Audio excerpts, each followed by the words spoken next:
Hai sahabat Kompas TV, gimana kabarnya? Baik-baik aja kan?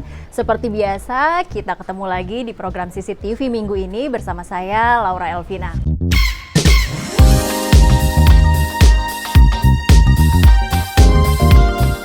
Sebenarnya minggu-minggu ini tuh masih ramai banget pemberitaan soal virus corona. Pemerintah dan juga masyarakat, kita semua ini masih cari cara. Gimana sih caranya biar corona ini hilang dari Indonesia, biar kita itu bisa kembali beraktivitas dengan normal lagi, ya nggak sih? Tapi bukan itu yang akan kita bahas di CCTV minggu ini, karena ada satu berita yang juga heboh di tengah-tengah ramainya pemberitaan tentang corona, yaitu tentang staf sus atau staf khusus milenial Jokowi. Nah, tahu sendiri kan kalau misalnya beberapa minggu terakhir staf khusus milenial presiden ini kembali jadi sorotan setelah ada dua polemik yang terjadi, yaitu staf sus yang bernama Andi Taufan Garuda Putra dan juga Belva Devara dari Ruang Guru. Nah, ini dia yang akan kita bahas. Kita akan soroti mengenai apa sih salahnya staf sus atau staf khusus milenial Presiden Jokowi ini. Nah, sebelum kita bahas apa sih yang salah dari staf sus milenial ini, kita akan kembali mengenal staf sus yang ada di lingkungan istana. Yang pertama ada Angki Yudhistia. Angki adalah pendiri dari Teachable Enterprise, dan juga ada Ayu Kartika Dewi yang merupakan perumus gerakan Sabang Merauke. Ada Putri Indah Sari Tanjung atau lebih dikenal dengan Putri Tanjung, CEO dan juga pendiri dari Creative Planner. Kalau sekarang sih ada 6 ya, dan yang keempat ini ada Aminuddin Ma'ruf yang merupakan mantan Ketua Pergerakan Mahasiswa Islam Indonesia atau PMII. Kemudian ada Gracia Billy Yosafat Membrasar yang merupakan CEO Kitong Bisa Foundation.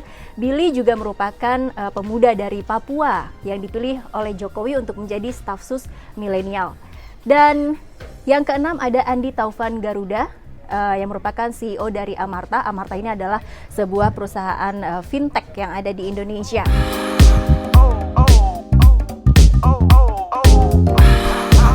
Nah, sebenarnya sih seharusnya tuh ada 7 staf sus milenial Presiden Jokowi ini, tapi satu orang mengundurkan diri pada tanggal 17 April 2020, yakni ada Mas Belva Syah Devara yang merupakan founder dan juga CEO Ruang Guru. Tadi saya sempat menyinggung sedikit di depan. Nah, ini dia Belva atau yang dikenal dengan Belva itu mengundurkan diri dari staf sus karena memang ada polemik yang terjadi di kartu prakerja, di mana Ruang Guru ini terlibat dalam kartu prakerja yang akan dibagikan oleh Jokowi kepada masyarakat. Itulah yang disoroti oleh masyarakat beberapa hari ini, karena menurut masyarakat atau menurut pengamat juga ini mengatakan bahwa keterlibatan Ruang Guru yang saat itu masih dimiliki oleh staf sus milenial presiden itu menimbulkan konflik kepentingan gitu loh. Jadi banyak sekali yang menyoroti sampai akhirnya tekanan itu begitu banyak pada Belva. Belva akhirnya memutuskan untuk ya sudah mengundurkan diri saja dari staf sus dan akan fokus di Ruang Guru. Menurutnya ia akan membantu NKRI dari luar istana, tidak lagi ada di dalam kabinet Jokowi, seperti itu.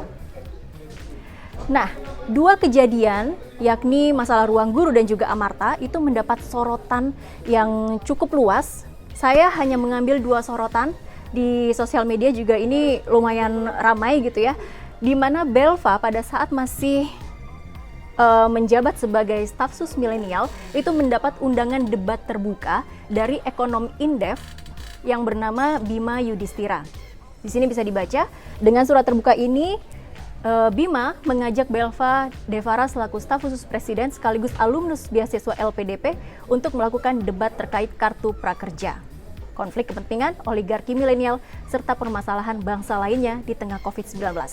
Dan untuk sorotan yang kedua, ini juga mendapat dari CEO dan juga founder Asumsi.co, yaitu Pangeran Siahaan, yang mengatakan sedih melihat staf sus milenial. Di dalam video itu, Pangeran sempat mengatakan bahwa seharusnya staf sus milenial ini menjadi representatif dari generasi Pangeran, generasi kita, generasi Anda, generasi kita semua, untuk bisa menyambungkan suara antara anak muda ke dalam istana. Nah, karena ada 2 sorotan ini, saya berusaha untuk diskusi dengan Pangeran dan juga dengan Bima. Sebenarnya apa sih salahnya dari staf sus milenial ini? Kita akan mencari tahu, kita akan nge-clearin sebenarnya di mana sih celahnya gitu. Karena menurut dua orang ini sebenarnya para staf sus milenial ini pasti orang-orang yang kredibel, orang-orang terpilih. Seharusnya menjadi orang-orang yang terbaik juga untuk bisa duduk, untuk bisa dipilih oleh Presiden Jokowi sebagai staf khusus. Nah, kita akan dengarkan bersama yuk bagaimana perbincangan atau diskusi saya bersama Bima Yudhistira dan juga Pangeran Siahaan. Iya, Mas Pange, ini lagi rame banget kan sekarang soal staf sus milenial. Rame lagi sih sebenarnya dari awal mereka dilantik sama Jokowi kan waktu itu juga sebenarnya udah menyita perhatian. Sekarang tuh mulai menyita perhatian lagi karena kemarin ada polemik dari perusahaan-perusahaan yang dimiliki oleh staf sus milenial ini. Asumsi, kita juga melihat kontennya Asumsi itu menyoroti gitu loh permasalahan ini. Termasuk Mas Pange sendiri bikin konten khusus opini Pangeran sedih melihat staf sus milenial. Itu kenapa Mas? Poinnya apa yang ingin disampaikan dari opini Mas Pange itu? Sebenarnya seperti yang sudah saya bilang di video tersebut, saya merasa ini adalah concern pribadi gitu. Saya merasa bahwa teman-teman staf sus muda, staf sus milenial ini yang berada di istana ini kan generasi yang sama dengan saya gitu. Jadi saya merasa ada wajah saya juga yang berada di sana gitu, wajah generasi saya gitu. That's why kenapa juga aku ngundang Mas Pange gitu loh untuk ngomongin ini gitu, karena kita kayak di umur yang sama gitu loh dengan mereka gitu. Betul. Dan saya merasa bahwa ada sebuah keprihatinan yang besar bahwa setelah masalah soal polemik status milenial ini muncul ke permukaan, yang dipertanyakan sebenarnya bukan hanya sekedar teman-teman staf sus saja, tapi juga generasi muda gitu. Ada semacam skeptisme yang naik lagi ke permukaan, kayak tuh kan lihat kan anak muda dikasih kesempatan sama aja kan ternyata gitu. Ada Mas Bima Yudhistira di sini, ekonom Indef, sudah bergabung sama kita untuk membahas soal kemarin. Mas Bima juga sempat ngajak debat gitu ya untuk Belva dari Ruang Guru terkait dengan kartu prakerja. Tapi sekarang Belvanya sudah mundur, Mas Bima. Tanggapannya, oke deh ke Mas Bima, gimana tanggapannya? Ya, sebenarnya kan mundurnya Belva itu kalau di surat bukan karena ajakan debat ya, tapi lebih ke arah sebelum ada ajakan debat memang tekanan publiknya begitu besar, khususnya terkait dengan konflik kepentingan antara CEO Ruang Guru sebagai staf sus presiden juga. Kebetulan Ruang Gurunya menjadi mitra prakerja ya. Tapi poinnya adalah saya apresiasi Belva untuk mundur gitu. Dan mungkin bisa diikuti sama teman-teman staf sus lainnya yang punya konflik kepentingan juga gitu ya, khususnya misalkan sahabat saya, itu semuanya sahabat saya itu, teman-teman staf sus milenial, Billy, Belva, Tovan ya. Jadi ini cuma pengen bilang bahwa waktu debat itu, ayolah kita debat, adu gagasan, kemudian kita pengen tahu juga sebenarnya staf sus milenial ini kan pembisik presiden yang paling dipercaya gitu, masuk tim satunya Pak Presiden. Jadi ada gagasan besar apa, terus bagaimana nih nyikapin terkait dengan prakerja ini dari sisi milenial, ini efektif apa enggak, kemudian bagaimana milenial membaca terkait dengan konflik kepentingan, apa perlu misalkan kalau jadi staf sus presiden, walaupun bukan kementerian teknis ya, tapi bisa nggak lebih profesional antara memilih staf sus presiden ya berarti ngelepasin semua bisnisnya. Karena kalau kejadian seperti sekarang kan repot juga ya, jadi walaupun dia bukan pelaksana teknis, tapi kalau CEO Ruang Guru itu juga dapat project dari pemerintah, sementara CEO-nya juga menjadi staf sus presiden, ya ini kan bagi milenial terlihat ada konflik kepentingan dan semacam bad legacy lah buat generasi. Berarti ajakan debatnya udah nggak berlaku ya? Ajakan debatnya udah nggak berlaku karena kan di ajakan debat itu saya spesifik Belva sebagai staf sus presiden. Kalau Belva sebagai orang biasa ya buat apa diajakin debat, kan diskusi aja kita juga bisa. Mas Pange gimana? Harus mundur nggak nih teman-teman? Gini, kalau sebenarnya kan kecemasan akan konflik kepentingan ini kan sudah didengungkan, ya sudah dibicarakan sejak pelantikan gitu. Dan jawaban yang selalu diberikan tiap kali kita bertanya adalah, oh nggak apa-apa, karena toh nggak perlu mengundurkan diri dari jabatan profesionalnya, tetap bisa berkontribusi sebagai stafsus gitu. Let's say gini ya, let's say kita berasumsi baik gitu, bahwa memang tidak ada partisipasi atau keterlibatan dalam penunjukan proyek-proyek negara misalnya, dengan teman-teman yang kebetulan perusahaannya juga terlibat. Taruhlah benar demikian gitu. Tapi lagi-lagi ini kan soal persepsi publik ya, soal political optics, kelihatannya gimana sih gitu. Dari situ aja orang tuh udah langsung mikir macam-macam, pasti. Dan yang namanya persepsi publik dalam real politik adalah hal yang sangat penting gitu. Di sinilah sebenarnya yang jadi pangkal permasalahan, bahwa mari kita let's say berasumsi sangat baik bahwa memang betul tidak ada, namun akan sangat sulit untuk meyakinkan masyarakat, meyakinkan publik, meyakinkan siapapun bahwa tidak ada hal demikian. Kalau ditanya apakah harus mundur, saya rasa pilihannya seperti yang dilakukan oleh Delta sih, bahwa mundurkan diri dari jabatan sebagai stafsus atau dari jabatan profesionalnya, pasti yang akan dipilih adalah ya jabatan politik gitu. Saya akan sulit untuk melihat bahwa ada yang lebih memilih untuk jadi stafsus dibandingkan melepaskan jabatan profesional. Tidak harus mundur, tapi paling nggak ya memang harus memilih salah satu lah ya gitu. Iya. Dan gini, mungkin di awal ada semacam pemikiran ini best case scenario, dua-duanya bisa berjalan mulus, tidak ada hambatan. Bisa nggak itu kejadian di awal? Bisa. Kalau tidak ada isu-isu seperti ini. Tapi kalau udah kayak gini sekarang, semua orang akan berpikir macam-macam dan agak susah nih untuk mengurai benang kusutnya tanpa meninggalkan salah satu kalau menurut saya. Jelas. Oke, Mas Bim. Kalau menurut dari Istana itu bilang ini sudah direncanakan dibahas dari November 2019, cuma MOU-nya baru 2020. Gimana? Ya, gini loh. Jadi kan kalau dalam penunjukan ataupun dalam proses lelang suatu program itu pertama harus ada landasan hukumnya. Nah, landasan hukumnya itu kan dalam bentuk peraturan Menko Perekonomian. Nah, di situ keluarnya itu 7 hari setelah adanya kesepakatan kerjasama. Jadi ini yang kira-kira agak aneh, landasan hukumnya kok belakangan tapi 8 mitra ini sudah dipilih.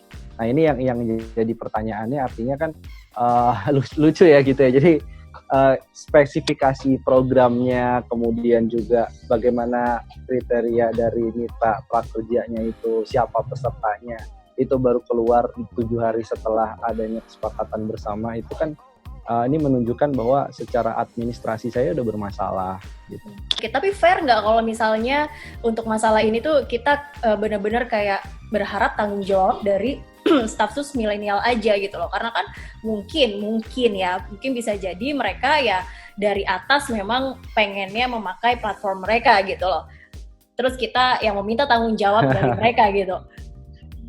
Ya ini gini, jadi andai kata pada waktu, saya setuju sama Pange, jadi andai kata pada waktu awal dia dilantik menjadi staf khusus presiden, dia sudah meninggalkan kepemilikan saham maupun juga status sebagai CEO di Ruangguru, tentu hari ini kita nggak akan ribut. Yang diributkan adalah permasalahan antara Ruangguru secara profesional dan 8 mitra lainnya termasuk Tokopedia dan Bukalapak dengan pemerintah. Siapa penanggung jawab pengadaan lelang ini di dalam pemerintahan? Itu. Nah, tapi kenapa sekarang meributkan status Belvanya? Karena dari awal tadi dia sebagai CEO Ruangguru juga sebagai stafsus presiden. Jadi ini hanya semacam kasus yang tertunda gitu. Harusnya saya setuju sama Pange, harusnya dari awal sudah harus memilih antara profesional ataupun jabatan publik. Tapi kebongkarnya baru kemudian ada kasus prakerja ini. Oke, Mas Pange, kalau misalnya kondisinya kayak gini, kita masih bisa nggak berharap sama teman-teman kita yang ada di lingkungan istana itu? Suka nggak suka gitu ya, walaupun kita merasa bahwa kok mereka kayak gitu, suka nggak suka adalah ada sekelompok anak muda yang masih muda banget berada dalam, ini bahkan bukan ring 1 lagi, ini mungkin ring setengah ini mungkin kan. Iya benar. Dari presiden. Banget ya. Iya, jadi harapan dan ekspektasinya itu besar sekali. Kalau ditanya apakah masih ada harapan, masih boleh nggak? Ya masih, tentu saja gitu. Semua orang yang di sana saya rasa nggak ada satupun yang tidak punya keahlian, semuanya punya. Cuman pertanyaan adalah, kan kalau ada tekanan seperti ini, kalau ada perhatian yang besar, exposure yang besar, kan jadinya juga mau bekerja maksimal saya rasa juga sulit kan. Betul. Saya sih yakin gitu kan, teman-teman 100 milenialnya kan juga manusia biasa ya. Ya. Pasti kepikiran, pasti nggak mungkin enggak gitu. Perhatian yang besar. Nah, kalau saran saya sih ke depannya, mari diminimalisir segala kemungkinan, segala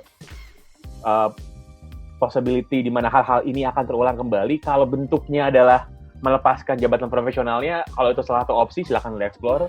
Kalau ternyata memang memilih jabatan politiknya dan jabatan profesional dilepas, silakan juga. Tapi kita nggak bisa kayak gini sih, gitu.